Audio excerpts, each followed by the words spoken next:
This beautiful looking world is the setting for Crysis, the very long awaited game from Electronic Arts.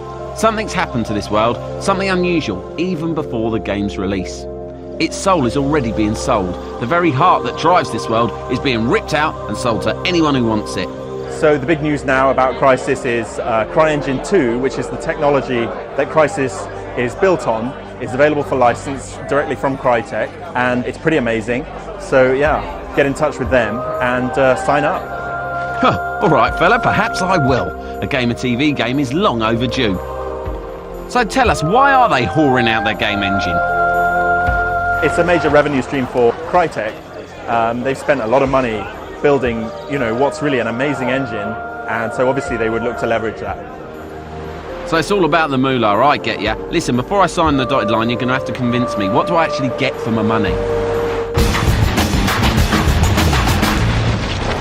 It's a fully dynamic world. What happened was they decided to make basically most things destructible, and once that happens, there's a sort of domino effect that means you have to make everything pretty much dynamic.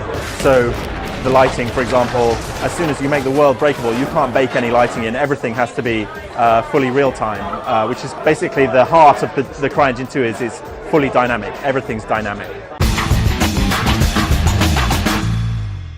It reaches into every corner of the engine. You can go from the deepest nighttime scene to midday. In the tool, you can just set a slider, and it just changes the entire lighting rig of the whole scene. The editor hides a lot of complexity from the user, so it does some incredibly complicated things, but it seems very simple to use. For example, it's really no problem to just draw some roads, and the editor will just figure the whole thing out for you. So it's doing some incredibly complicated work under the hood, but presenting it as a very simple user interface.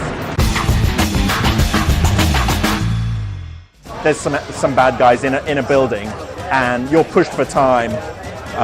Rather than going in and clearing out the building, you might want to just waste the whole building, and that would inevitably waste the guys inside as well. If you really want to, you can get into a sort of deforestation policy. If you've got a large weapon, you can basically just start cutting down foliage, and that will take away the cover that the bad guys are using. All very nice, but I want to make a game for next-gen consoles, not the PC.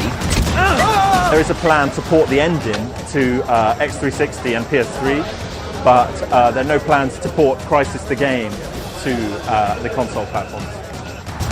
Great, no competition for Gamer TV maniacs, the machine gun killers. My game will be a smash. Nice one.